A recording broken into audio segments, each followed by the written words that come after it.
Howdy, everyone, and welcome to the California Tailgate Podcast.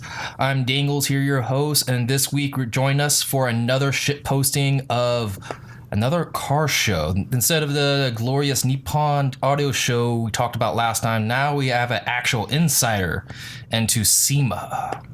A special industrial only people kind of show that only boomers can get into. Of course, joining me is Travis over here. Hello. And Nero.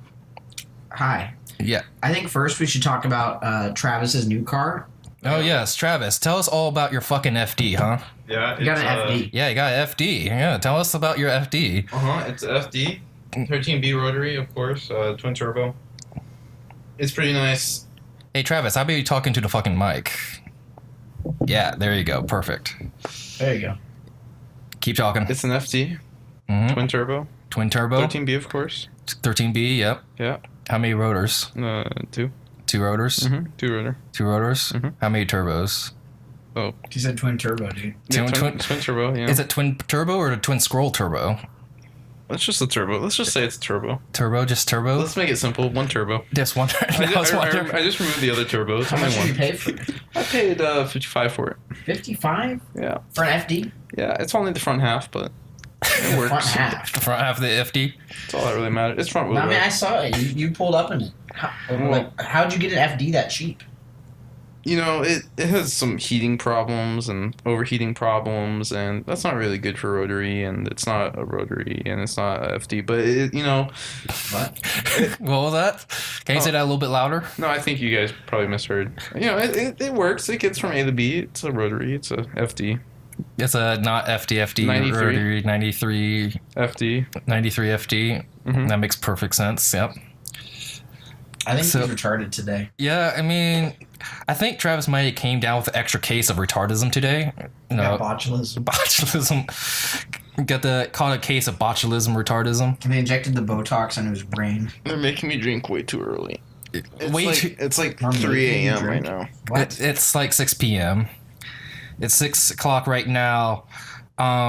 Eastern Standard Greenwich Mean Time, so... Wait, do you have Greenwich? Yes. What do you mean Greenwich Mean Time? I'm fucking around, Travis. Anyway, I'm Nero, and this is camera 371. Yes. And I went to SEMA this year and APEX, which is a lesser-known show, which is basically along the same vein, happens at the same time, it's on the badge. SEMA is essentially for, like, mods, like aftermarket mods, performance upgrades, that kind of stuff. APEX is for just your run-of-the-mill aftermarket parts. Mm-hmm. Yep. Like, you need to show off your new rubber hose or your water pumps or whatever. That's where you go to APEX. So, yeah, I went to these Performance shows, water pumps extra or credit just for water school. pumps? Just water pumps. I went to the show for extra credit at school, and I stayed out at my place in Nevada, and it was a lot of fun, but it was a lot of walking. I probably walked 20 to 30 miles in the 3 days I was there. These places are huge, and you have to park pretty far away, too. I mean, you can't just, like, drive around the show. What kind of car show is that? It's not a car show. I know, it's an industry kind of auto show kind of thing. Basically, There's a misconception about SEMA and well, no one even knows what APEX is, but yeah. The misconception about SEMA is that it's a car show. It's not. It's a trade show. It just so happens that all these aftermarket parts manufacturers, though, want to show their products on a car. So they bring in their tricked-out car that has all their shit installed on it. That usually don't run. Wow, look at that. Oh. Well, some of them run. They gotta have to park them inside or move them, or unless they just fucking push all those cars everywhere. Yeah, they do. I mean, it would be kind of pointless to have a souped-up fucking car and that doesn't run. You can search up SEMA show cars, and you could see, like, all the... They just throw shit together last minute to show off stuff. Some of those cars clearly do not run, but some of them obviously do run. Like, there was a rotary that didn't have, like, fucking... Like, half its shit there that needed to be there. Okay. There was something pretty cool, though. What's that? They had someone at SEMA, I forget the name of the company, unfortunately, but they had an FDR7, and it had this massive turbocharger on it, and it had all-wheel drive conversion with carbon fiber axle shafts. Oh, Rob Dom. Is that I don't think so. Not sure, but a 4-wheel drive? Some other cool stuff I saw there's an E36 M3 Lightweight, which, for anyone not familiar, that's probably the rarest M3. They only made 125 of them. It's an E36 M3, but it's got a lot of things. They're designed to be less weight, like aluminum doors, aluminum body panels, remove the radio and AC. Yeah, that. Yeah, that's Rob Doms. Okay. But this thing had 4,000 miles. It was owned by Paul Walker. was on And that was yeah. the Barrett Jackson booth. Really? Yeah, so apparently they're selling that there. I'm going to say I'd buy it for about $8,000 because it's E36. It's about as high as I'd go. How much were they selling it for? That was just on display. Oh, it was just I on. mean, Barrett Jackson's an auction. Oh, okay. Well, if you had to guess, how much would that actually go for at an auction? Well, with 4,000 miles, it's an MBMW with only 125 examples, and it was Paul Walker's. I don't know, but a lot of fucking money. A lot of money. Over 100, under 100. Easily over 100. Six Under a digits. million or over 100? I would expect. I'm really not an expert on this stuff, but I would assume over 200K and under a million. But hey, who knows? The sky's the limit with something that was owned by Paul Walker. Yeah, I mean, By the way, I found out Paul Walker was buried in the same graveyard as my grandma. Because I was looking at her grave on Google Images. And I scroll up like a little bit north. It's like, grave of Paul Walker. I'm like, holy shit. So basically, my grandma and Paul Walker were like best friends. Wait, are you sure While it was the dead, same yes. Paul Walker? Paul Walker seems like pretty... Why would it be on Google Maps as grave of Paul Walker? Oh, it was like What other Paul Walker is there? It was a landmark? Yeah, someone put it as a landmark. What if it was like James Wall Parker? It's a Paul Wait, Walker. Wall Park? Shut the fuck up, Travis. Paul Walker? Paul Walker? I don't know what the fuck's going I don't through know your what mind. I don't know. It's I'm so tired, dude. Hey, Travis, what do your NA and Paul Walker have in common? Answer, they're dead. Okay, buddy. Son of a bitch. Like, Would you like to speak up? yeah. You like to say can't hear something? you. Yeah. beat you to death with your little fucking plumbing king. What? Okay, so he's not even drunk. He's just pretending to be drunk. Well, I mean, he did have like a whole beer. That's how he usually gets too drunk in the first place, by having one whole beer. Well, who knows? He was at like he was installing parts, quote unquote, with the other goons. Yeah, I have to drive before here this. though. And they didn't have alcohol. Okay. Wink. But the cool thing about going to SEMA and APEX is that they give you a bunch of free shit. Like I got this bottle opener. Oh, that's what I meant when I said the plumbing stick. Plumbing stick. Okay. They got this length of hose from Gates Rubber, and you can find the shit on Rock Auto. But they put this bottle opener thing in the end of it, and they use their hose crimper to fasten it into the hose, and they give it out. And so I got this really cool bottle opener made of a car hose. And also there was this booth, some chemical company called Xerex. It was the end of the day. They were heading home, but they didn't want to lug all their shit back to the car. So they basically gave me fucking 20 cans of chemicals, which is pretty awesome. It was like $60 worth of stuff here, if not more. That's pretty cool. Like chemicals you can actually use, or what? Just All going. kinds of stuff. Spray paints, air fresheners, like lubricants for like cars, not the sex kind. Oh, speaking of air fresheners, you got also some little trees, didn't you? Oh yeah, Little Trees had a booth at APEX as well, and they were showing off their new scents. Yeah. There's 4 scents. One of them is Fresh Shave, which smells like shaving cream. I mean, What the fuck? Who wants? it's not so bad. I mean, who in the fuck would want to smell their own face after shaving it or smelling something of shave? Well, it's a familiar scent. They show one where you can customize it to your own BO. What? What? That would be a good one. Oh, That's just an idea. Did you bring the little trees with you? They're in my car. Are you selling them? No. But these are unreleased Little Trees, only $500 each. I'll buy one. So, there's 3 others. One of them is like Sunset Beach, something like that. now how does that smell? Sunset Beach. I'm thinking something. I forgot. It's not very interesting. Something that's I would imagine smells like California. But it's got like a cool sunset on the tree. Yeah. And then there was Moroccan Mint Tea, which smells like minty and tea. Sounds nice. It's pretty nice. Okay. What was the last one? And the last one is Rain Shine. Oh. Which the idea is like it smells. You know when it has just stopped raining? Really? That's how it smells like outside. You know, that's the scent. Ooh, they're actually releasing that? Yeah. I need that. But to me, it smelled like a couple that I already like. Like Rain Shine was probably my favorite. Like if you've had Rainforest Mist or Bayside Breeze are both really good scents as well. Black Ice is overrated. No, you just can't handle black ice. Black ice is the best. It's a little bit potent. You just can't handle it. I think I like the shaving cream one was kind of nice, but maybe that's because I forgot my razor when I went out to Nevada. And I put it in my car on the way back. But the interesting thing about the Little Trees exhibit was you go in, they have 4 rooms, one for each new scent. And in the room, they have a gigantic rear view mirror, and they have a gigantic little tree hanging from it. We're talking like 6 foot tall. Can you actually smell the tree? Yes. And it smells? Yeah, it's a giant little tree. So apparently, I asked him, "Hey, can you buy these in this big?" And he was like, "Oh yeah, we had like 20 people ask us that today." Okay, so hopefully they sell those that big because that'd be pretty epic. You could put that like, I want to see that slapped on front of like a semi truck or something, Yeah, that'd be cool. or just like throw that in a garbage truck. A banner for like an airplane that tows behind. There was a lot of cringe boomer shit there at SEMA. You know, just as you'd expect, like an AMC Gremlin with like 405 width tires on it and 24-inch rims.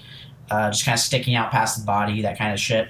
But some things that stand out to me, Edelbrock decided that their main thing that they would exhibit was they made a supercharger for the V6 Camaro. It makes 376 horsepower now, guys. Oh. Wow. Amazing. Did they make a supercharger for the fucking Camaros have a i4 version, right? 4-banger version, or is that just already Mustang? the i4s are already turbo. Oh, okay.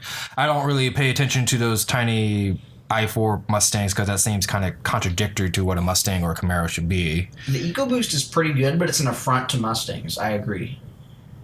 But I mean, Literally any car would be really good. Yeah, a But they put it in a supercharger fucking Mustang.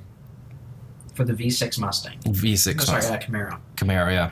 I just thought it was weird. I saw the weirdest thing. It was an EcoBoost swapped Camaro. That's What the So, was there a point to swapping an EcoBoost into a Camaro? No. It was in the parking lot out front. Someone took a Camaro and put the 4-cylinder fucking Mustang engine in it. Well, I Literally mean, the most pointless swap I've ever heard of. maybe they blew out their old engine and just wanted to do something cool after That's that all they point. could afford. That's all they could afford. That's a lot of money. I know. Well, you didn't see the motor mounts, did you? Where they just welded in straight mode? I don't know. See? You're assuming. Okay. I mean, I got to visit a couple of tool companies that I like, Knipex and Tecton.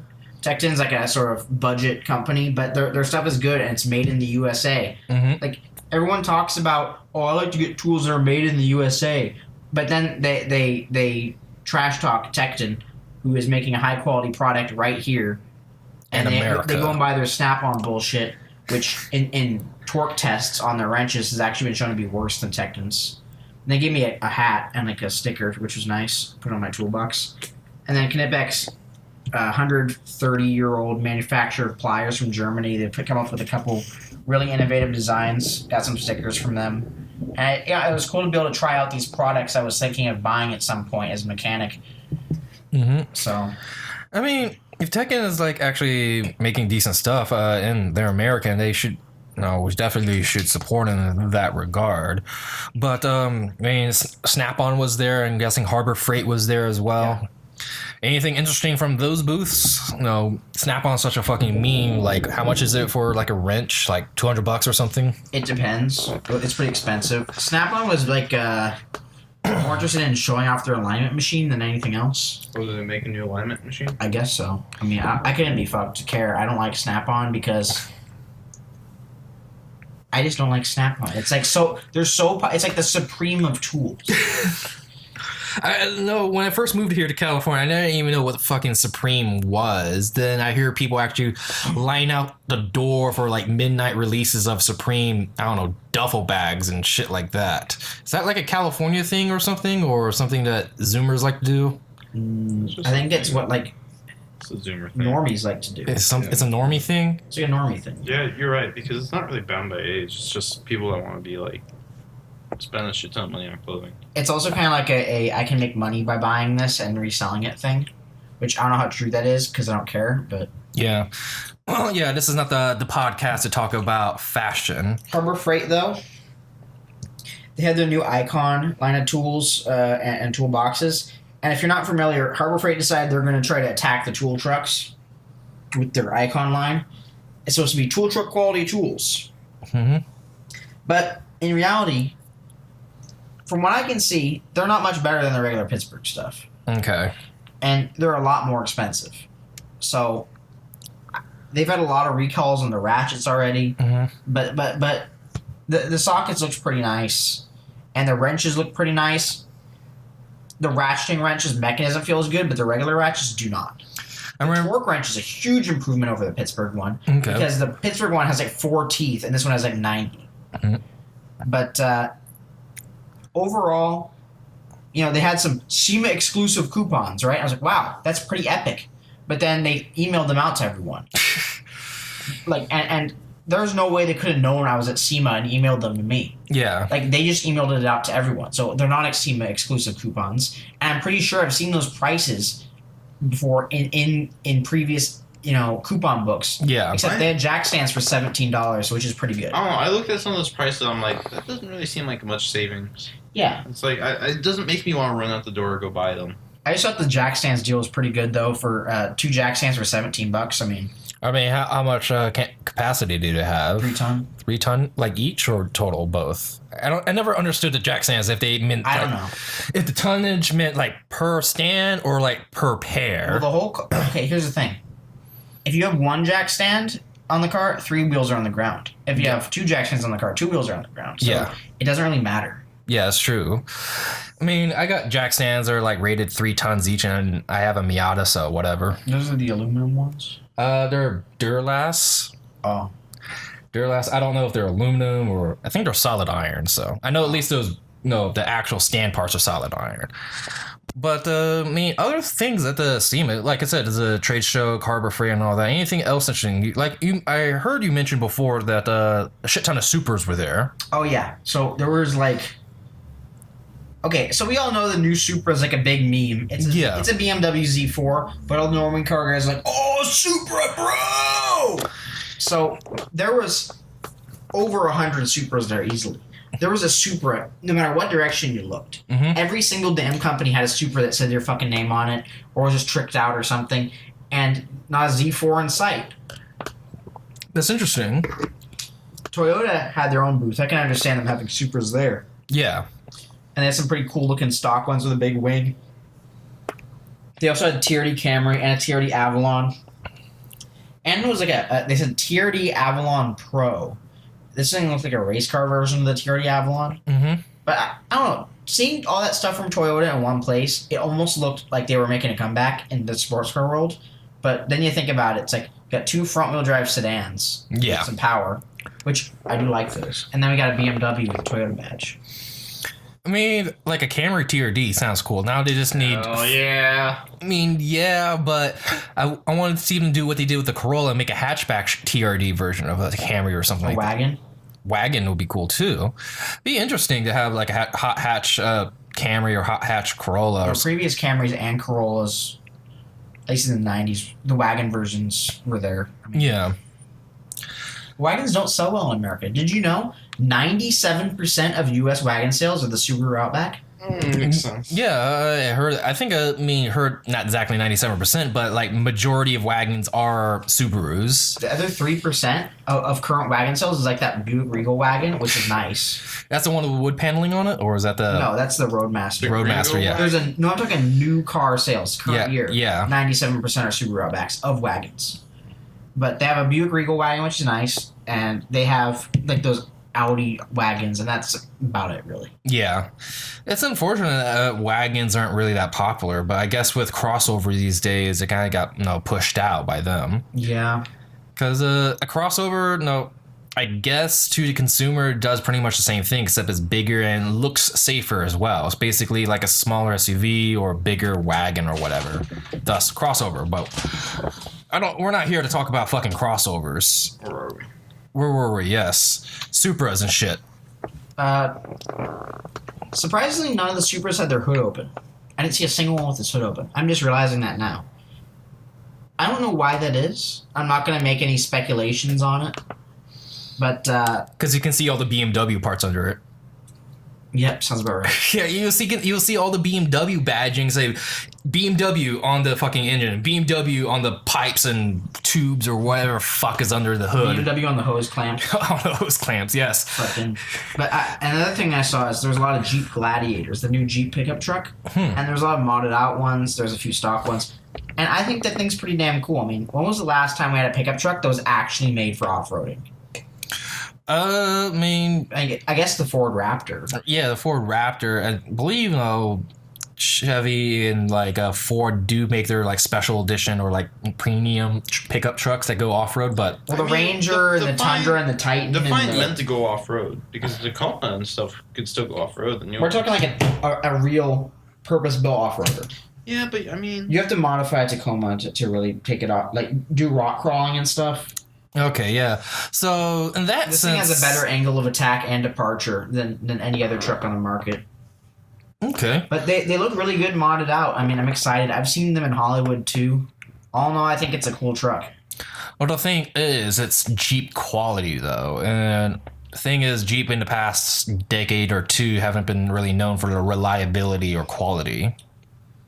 Well, that's because of FCA. I've heard that FCA is planning to axe Alfa Romeo. Really? I think I saw an article about it, but wouldn't surprise me. They have too many brands, they're saying. Too many brands? Yep. Well, how many brands is Alfa Romeo, Jeep, and... Alfa Romeo, Jeep, Chrysler, Dodge, Maserati, Fiat. Oh. That's 6 all right. Why more brands get surprised when they have too many brands? I feel like I'm forgetting one, too. Also, Fiat Chrysler and PSA, which is the Peugeot Nissan. Yeah. They plan to merge. Yeah, I heard about that. I was making a comment that about I think a week ago or so, bring it to Twingo to the U.S. or something because of that merger or something like that. But Twingo is just also another fucking meme that we never get here in America. If FCA and PSA merge together, fucking Nissan and Chrysler in the same place, that's like a fucking perfect storm of shit garbage. I mean, look, at least we'll know what not to buy cars from. Well, yeah, speaking of future things, I know Nissan's been touting or spreading rumors that they're making a new Z and GTR as well. Yeah. Allegedly, a next generation Z or a next generation GTR, whether it's going to be called the 400Z or 420Z, they should call it the 420Z. Yeah. Sell a lot here in California. But it's probably going to be a 390Z. 390, you think so? Ugh. That's an ugly ass name. Or maybe the 400Z. Who knows? I think it would be 400. 420Z, bro. 420Z. 420Z. 420 Or Blaze. maybe the 500Z. If they want to go upgrade. 500Z seems like it would be like a luxury car. Luxury sports car. 500Z. That rings like a luxury car. I guess. Cruising down the street in my 500Z. There was so much stuff for that show. They had the Flex Seal was there, and they got free samples of Flex Seal, and they had That's nice. Phil Swift and shit. He was there, which was pretty epic. You had a selfie with him? No, he was busy. I don't really care. Yeah. But this place, you cannot imagine if you haven't been there how big SEMA is. It takes an hour to walk from one side to the other. And there's 50,000 booths. 50. Easily. You go same with APEX. Like if you combine SEMA and APEX, it's so much stuff. Like APEX has all these big name aftermarket companies on the top floor, but on the bottom floor, it's literal rows and rows across this whole convention center. Just miles and miles of Chinese companies. Like Lingzhong Zhejiang lighting company. Wow, Ping Wow, fucking turbochargers. Did you find ping pong, big boom, fucking $100 turbochargers? Hey guys, we're gonna get. Wait, you should have gotten this, Andre. Guys, what are you fucking doing? I'm gonna get censored by Winnie the Pooh over here. Keep talking like that. How do you pronounce the Chinese stuff in the copy pasta? So the ping pow, spin wong, up and down springs, Alternators. alternators. They were all there. All of them. Check out our aftermarket fenders that have the wrong threading for the hood strut. Like that on my car. Nice. Yeah, there were so many Chinese. I'm pretty sure they're the equivalent of buying that eBay Turbo or something, isn't it? Yeah. What? Yeah, it's Chinese turbo. Chinese Turbo. That is currently the plan. For the Bing Chong Wing Cassiano. Long windshield company. Was that Travis? You're playing again a Tiananmen Square Turbo? Yeah. Tiananmen Square turbochargers. Run down all the protesters you can and get a higher score. I saw one. It was DYG, right? What do you think DYG stands for? DYG. Doing Wang. No. They make gaskets. Dong Wong Gong? No. Don Wang Gary. They make gaskets. That's what it is. Go. DYG. Wait, so they make Gaskets. DYG. Oh, I know What does it this. stand for? Direct yourself. No. Distinctive. No, it's something really stupid. You wanna know? It's decision your gasket. Oh my god. Fucking decision your gasket. Let's make our name in English, but fuck it up. Yeah, I mean, that's... DYG. Decision your gasket. It looks like their marketer should go back to Disney English or something and learn a little bit more. Yeah, he should go to he should watch some fucking Dora the Explorer or some Ni Hao Kai Lan. When you watch Dora the Explorer, then it will just mix up the English and the Spanish and Chinese all together. You Better get than Spanglish Disney English or Spanglish Chinese or something. I don't know, dude. Decide your gasket. Decision your gasket. Decision your gasket. Yes. It's so unnatural. Wait. to say. Say that. Say that again. Decision your gasket. Bong. Okay. Anything else interesting, like Chinese shit down there? I mean, Not much from the Chinese. The Chinese are pretty boring. They're good at running each other over and then noticing and then backing over to make sure they're dead. And that kind of stuff. Can't get Yeah. lawsuits like that. yeah, you can't get sued if the other person's dead. I almost feel bad because no one was really down there in the Chinese part. And Really? there's so You feel many bad? booths, and probably some of those people are going to get executed because they didn't sell anything. You should When have they go said. back to China. You should have gone down there running around, say, free Hong Kong or something like that.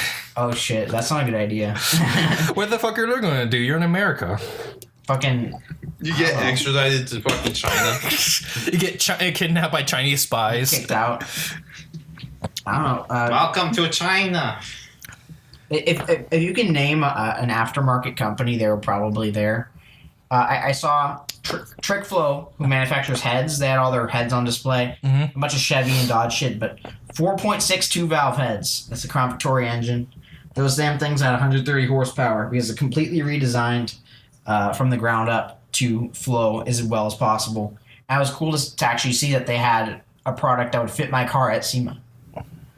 I mean, that's really cool. I mean, was it really made for like the P71 Crown Vics, or was it made for that era of Mustangs and stuff like that? Because they run on the same. We can't really say what it was made for, but there are many vehicles that had the 4.62 valve. E150, F-150, Mercury Cougar, Grand Marquis, Lincoln Town Car, Ford Crown Victoria, Mercury Marauder, Ford Thunderbird.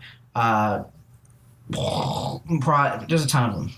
Yeah, that's true. That is a lot of them. Mustangs, yeah. For some reason, the only thing I think of when that 4.6 is the Mustangs and the P71s, Crown Vics and shit like that. But yeah, Marauder, Mercury and stuff. I hate Mercury though, but because my first car was a Mercury. Actually, my bad. The Marauder has a 4-valve. Okay. And the Cobra Mustangs have 4 valves. But the 4-valve is much rarer. And it won't make more power from the factory. It basically has the same potential as the 2-valve does. Mm-hmm. No, then anything. I mean, as far as I know, this is a trade show, but did anyone actually show off their boomer mobiles or something like stood out as car wise that was really cool or anything like that? There's a lot of really nice builds. Like there was a quote unquote Boss 592 Mustang. It was like this eggshell color with a red interior and like black accents. This thing had this massive V8 in it. There was a ton of cars that were really cool. It just there's so much stuff there that you can't just pinpoint one thing that was the best to show. I mean, I have a ton of photos. I took hundreds of photos while I was there. I mean, we're planning to do the exact same thing with a podcast probably in a couple of weeks when we all go to the LA Auto Show, or at least try to get into the LA Auto Show. And this time we might actually film stuff and make original content and be professional for once. That'd be epic. That would be epic. It's probably not going to happen, but it'll be epic. It will. Look, I might not be able to go, but we'll see. hopefully I will. We will see. But yeah, overall, I'm sure I'm forgetting stuff, but SEMA's just badass. Here's the thing, though. Everyone always says, "Oh, I should have gone to SEMA." Well, here's the thing: you can't go to SEMA unless you work for a shop or you have someone to get you in. Because I got in as a student. They have student passes, but for the most part, and you have to go to a shop and prove you do to get access. It's not open to the public. There's an after show called SEMA Ignited, which is a bunch like drifting and stunts and shit, which you can go to if you're a member of the public, but it costs like $90. Oh, wow. But overall, if you're not interested in you gotta like car parts, you gotta like tools, you gotta like cars themselves to go there. If you just like cars and you go to SEMA, you're gonna be bored. I can see that happening because the more the focus is more of the aftermarket modding scene, actually working on your own fucking car rather than just buying it stock or whatever. It's a trade show. Yeah, it's a trade show for doing that kind of stuff. And I'm pretty sure there are also plenty of modder groups out there as well, right? Yeah. Tuner groups, rather, not modder or tuner groups, so to say. For example, you saw like hundreds of Supras. They all probably, every tuner group out there probably came to SEMA to show off their particular layout for the Supra or tune for the Supra or anything like that? Not really. It's more like fucking Liquid Wrench or someone will come to the show. They'll have a shelf with all the Liquid Wrench shit on it, and then they'll have a Supra that says Liquid Wrench sitting in there. It's more of like, here's our shit, and then here's a Supra that says our name on it. So basically, they're just using Supra as a form of advertising for their shit. Yeah, and we're talking Mark V. We're talking the new Supra. Yeah, the Mark V new Supra 2019 or 2020, whatever Supra. Yeah. There's a couple of Mark IVs there. I saw a BMW M1, which is, I've never seen one in person. They're pretty damn cool. First M car. Yeah, I mean, honestly, I would be more interested in seeing some Mark IV Supras than the newer one. They don't. I don't know. Mark IV Supras are like, they're overrated. Give all the Supras are Mark overrated. IIIs.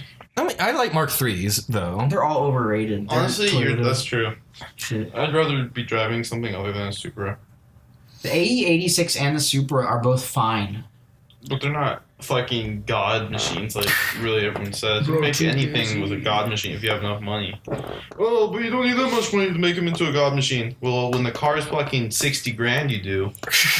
Yeah, man, we're really taking it to these American muscle guys. When we fucking completely rebuild our engine from the ground up with custom forged aftermarket parts, and we put 4 turbos on it, and we fucking go straight pipe, and we do all this fucking shit, it's almost as fast as a stock Corvette, bro. That is literally the tuner guys, okay? My Civic has 800 horsepower. You know what else has 800 horsepower? A fucking LS with a supercharger on it. Yeah. It'll make it more reliably and longer. What you got? There's no replacement for displacement. At the end of the day, an engine has a soft limit of what it can produce power-wise while accounting for reliability. Yep. And that's how much capacity it has. I mean, that's true. I mean, but I guess some of these tuner guys out there want to turn that piece of shit Civic into that 500-600 power, horsepower machine, despite spending more money on it than actually just getting a fucking supercar like that. That's fine because that's like just showing off technical skill and what you can do, and if they price it out right. But people go really insane on stuff, and especially I feel like car guys will fall for like, oh well, this guy's making this much power from this car, but don't realize how much money was spent on the car, even if it isn't worth it. There's no Civic left in there with some of these builds, Yeah. I'm not trash talking the guys who do these builds. I'm trash talking the guys They are who a piece of art. The builds, they are. Yeah, I'm trash talking the guys who do these fucking builds, and then they go out here. Random people go out there and they say, "Look, that Civic makes 800 horsepower, so my Civic is great." which I haven't modified besides putting a spoiler on it and some yellow fog lights. Bringing some computer fans in it. Get an electric supercharger. Oh, hell yeah. And don't fucking talk about, oh, my car can make this much power, that car can make that much power. How about you shouldn't be talking about that unless you built it. Yeah. Stop bench racing mods. Civic with a few simple mods. Don't bench race mods. Just don't bench race in general, please. Yeah, just don't bench race. You gotta actually do the racing. Yeah.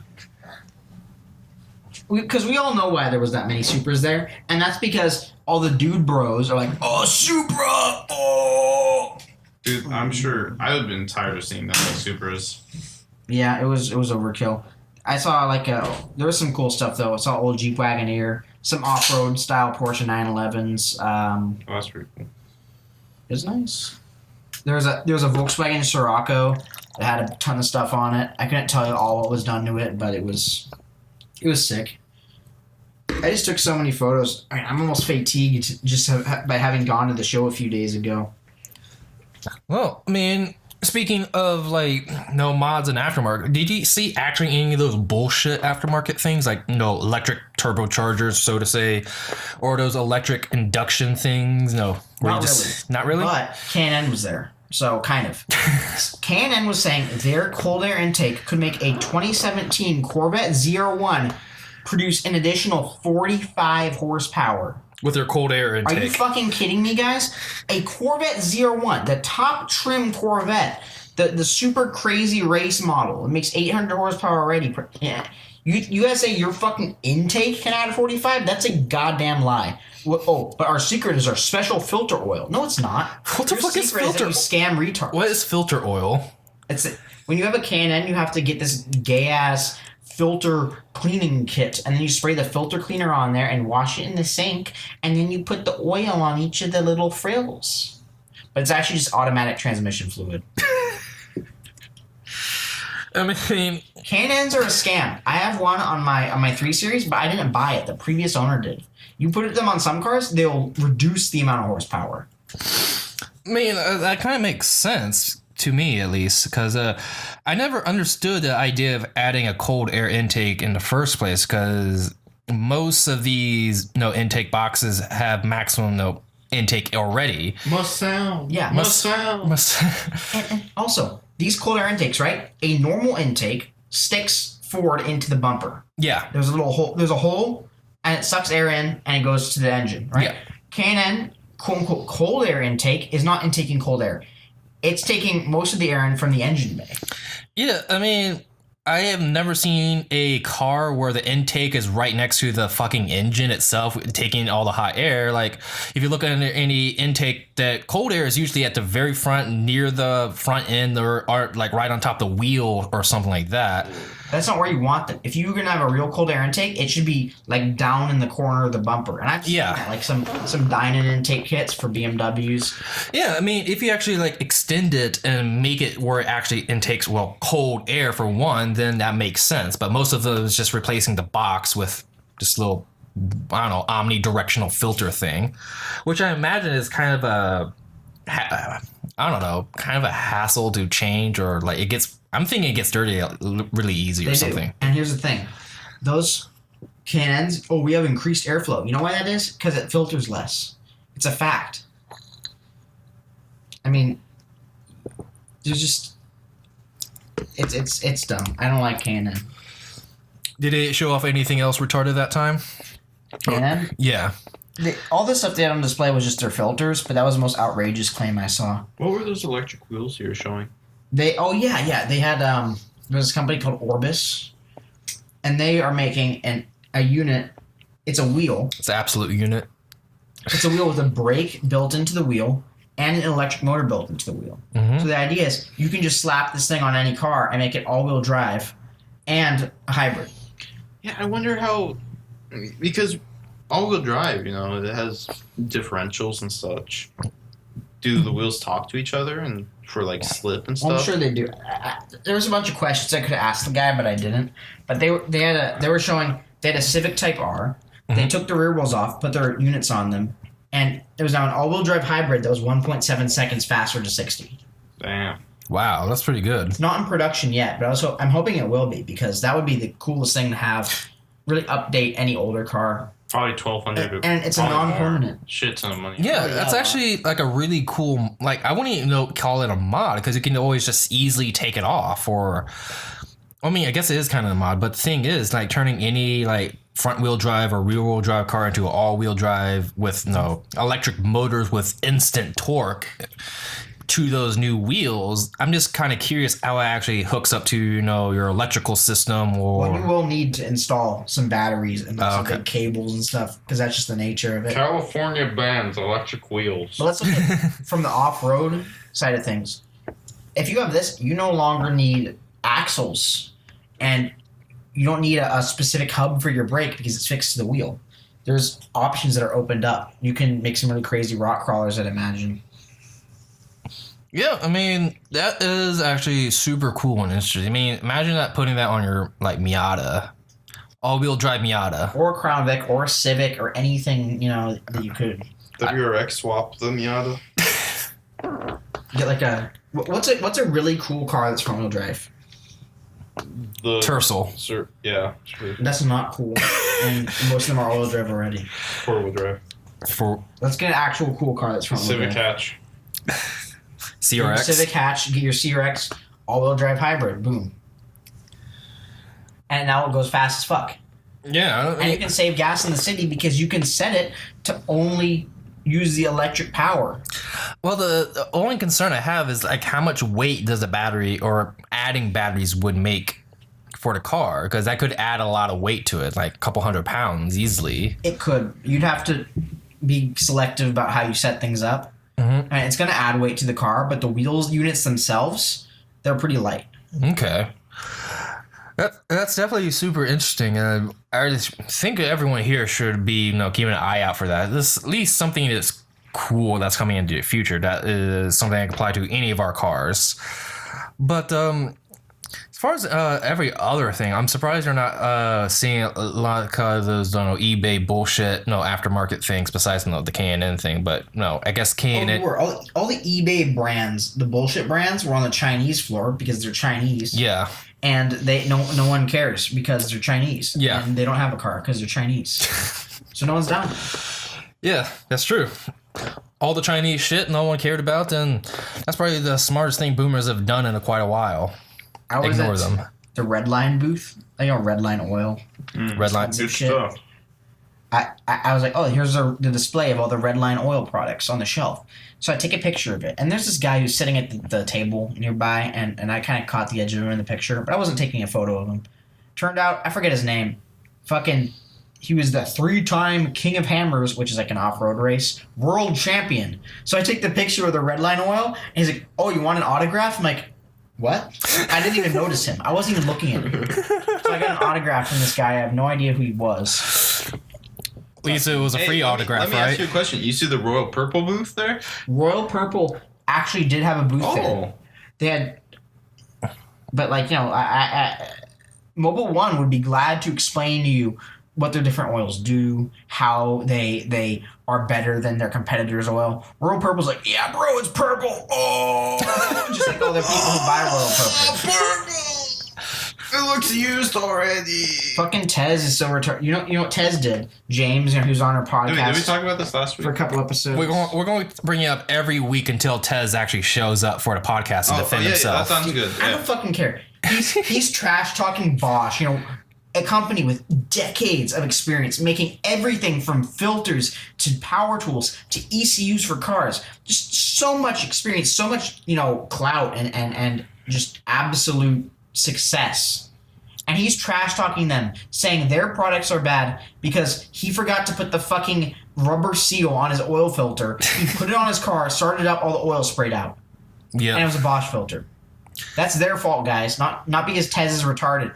And of course, the oil that sprayed out, it wasn't oil color. It was purple because he uses Royal Purple because he thinks purple dye makes the oil better.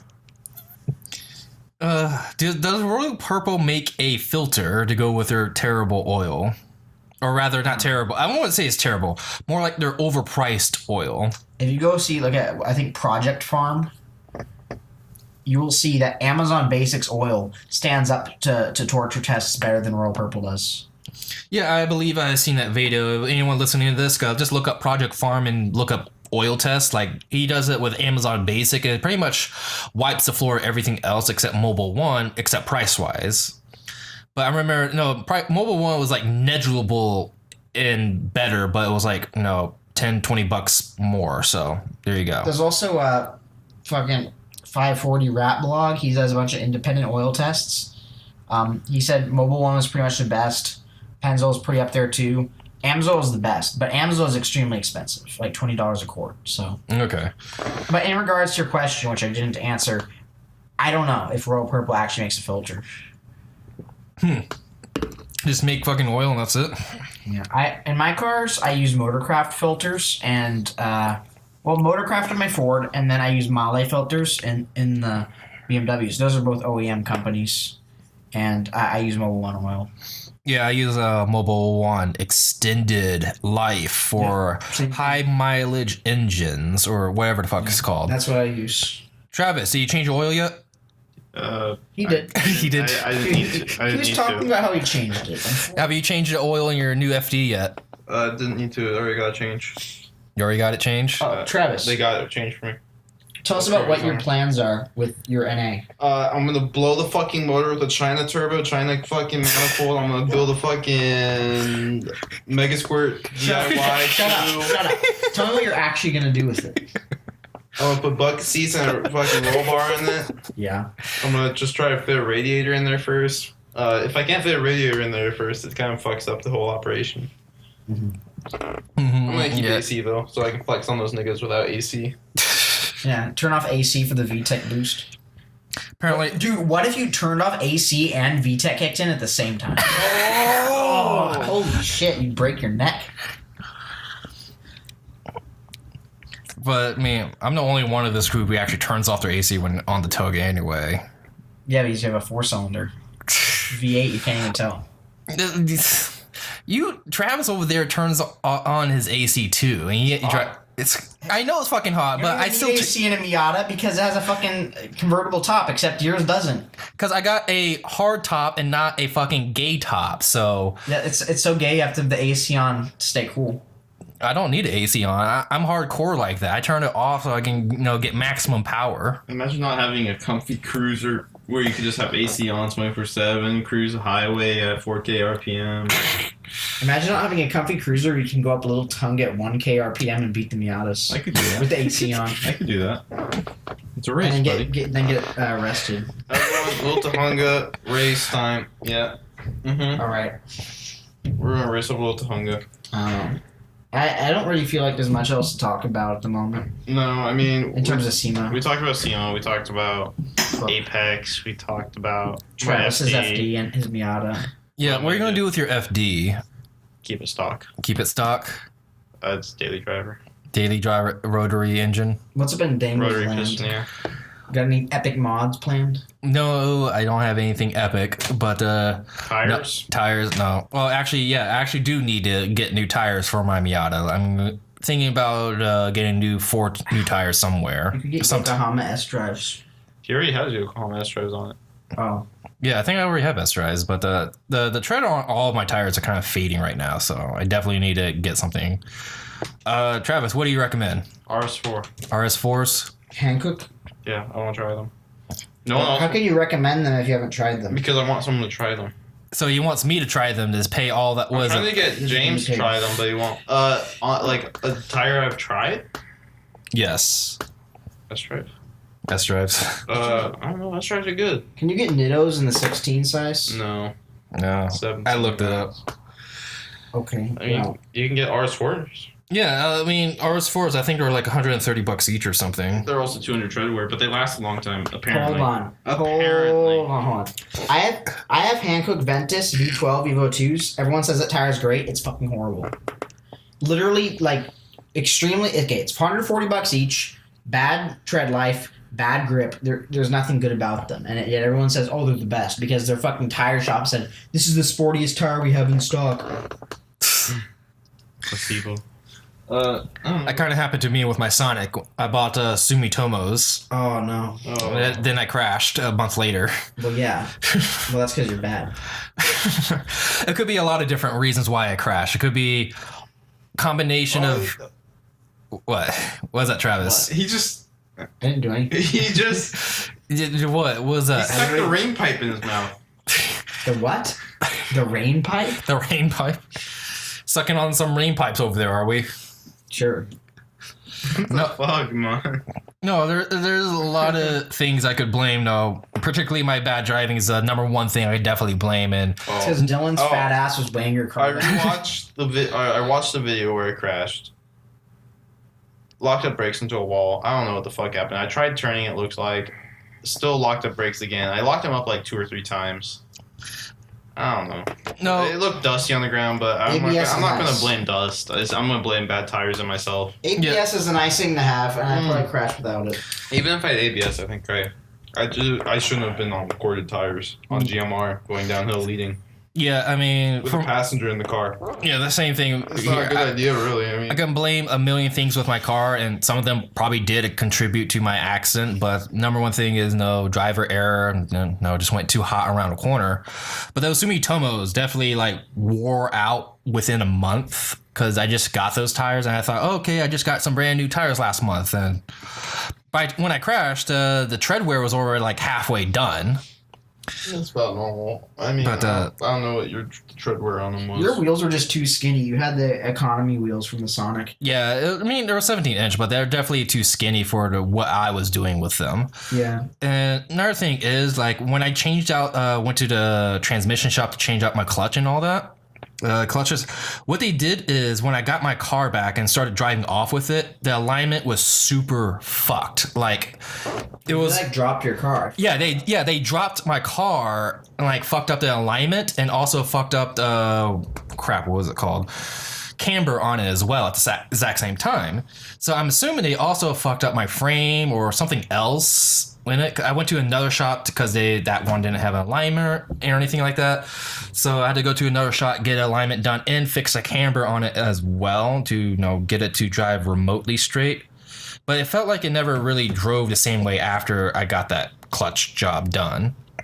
It wasn't because the clutch was super sensitive, because that guy fixed itself after a week or so. If anyone has never gotten a new clutch before, yeah, it's super sensitive at the beginning, but it usually wears in after, I don't know, 50 or 100 miles or so. Oh, no, longer. Depends how long. I mean, Depends how much clutching you do. Yeah, it depends on how much clutching you do, but The wear and time for a clutch is like 5,000 miles.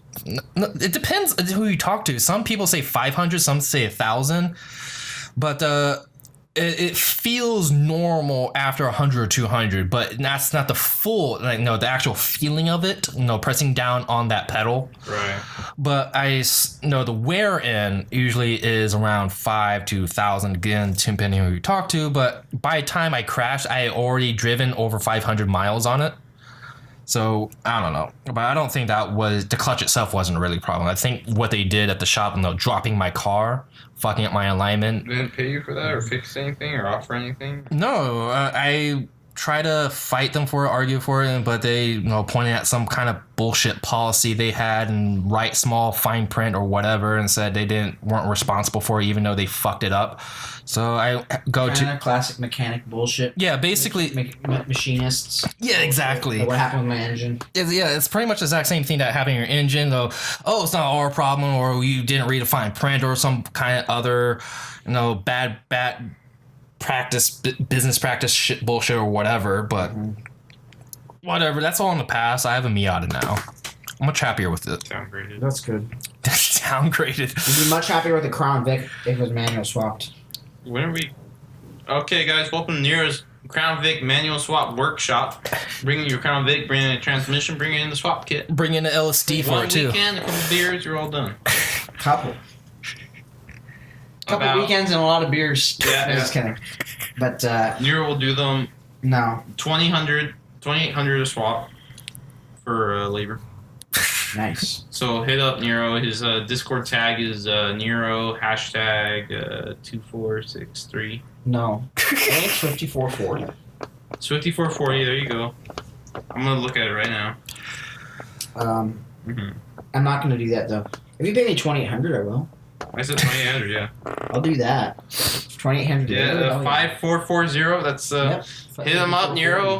5440 on Discord. We'll do $2,800.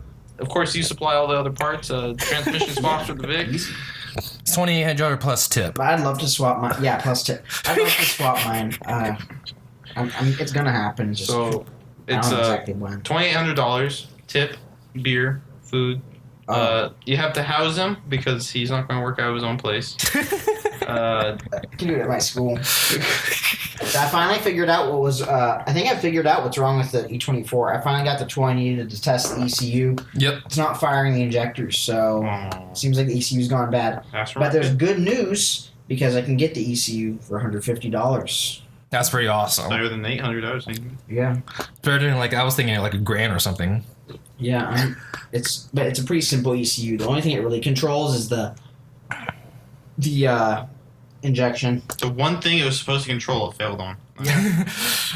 Didn't Liam's get a new ECU for his Alto? Yeah, but that's because that's an ECU that doesn't have the limiter in it. Oh, right. You also got a new turbo for it, too. The kick cars have to be with the ECU, I'm pretty sure. Yeah, I think you got a new... How much did you pay for all that? Way too much because from Japan shipping, I don't know. Maybe someday Liam will actually pick his fucking Alto up. I'm willing to just take it and just make it work. It's going to stop running at some point. It's been sitting too long. Yeah, that's just the nature of things. Yeah. I thought it would be weird for the fuel pump to be bad on the E24 because the previous owner said he replaced it. They have two, by the way, 2 fuel pumps, but he said he replaced them in the filter and everything. But yeah, the I used my Noid light and it tested. Noid light? Yeah. I don't know why it's called a Noid light, to be honest, but basically you plug it into the injector connector and it flashes. It flashes and it records how many times it fires and the time span. Well, how many times did it fire? 0. Nice. That's the interesting thing. So it fired 0 times, and the reason the car was starting and then stalling is because there's a cold start injector, which is separate from the ECU. It's controlled by just a timer from when you start cranking the car over, which just fires a ton of fuel into the engine. Mm-hmm. So essentially what's happening is cold start injector fires a bunch of fuel in, and even when I had the fuel hose disconnected from the rail, there was still fuel in there. So I falsely believed that the cold start injector was not what was firing, and the regular injectors were, and then they were dying out. But in fact, there was just fuel in the hose. So ultimately, it seems like the ECU is not firing the injectors, and it's got to be replaced. Well, I mean, I guess it makes sense. You said it had some water damage or something, too? No. No? No. Well, it's been sitting for 12 years. It was sitting for 12 years, and I don't know. You were there when it failed, so you know as much about how it failed as I do. So. Yeah, I mean, it was a miracle that car ran after sitting so long. It was kept under a tarp, though. A very nice tarp. Very nice tarp. Very blue tarp. I had to clean out a bunch of tarp dust. If you ever had something sitting under a tarp for a while, you know what tarp dust is. It's almost impossible to get off. But fucking, I had to clean up a bunch of tarp dust and dirt, and yeah. How far are we into this thing? Well, we can go ahead and wrap it up. So that's it for this week. Thank you for listening to us. If you like us, subscribe, share it. You can. Oh my goodness! Wow. First he's sucking on it, now he's jacking it off. It's a bottle opener. We gotta make it open somehow. But anyway, so thank you for tuning in. Catch us whenever we do this next time. It's not going to be on a weekly basis, but maybe it is. Who the fuck knows? Join us next time. If it happens, we'll be recording it on a Sunday, and it'll be uploaded at some time. Yeah, it'll be uploaded eventually. Whenever I feel like it.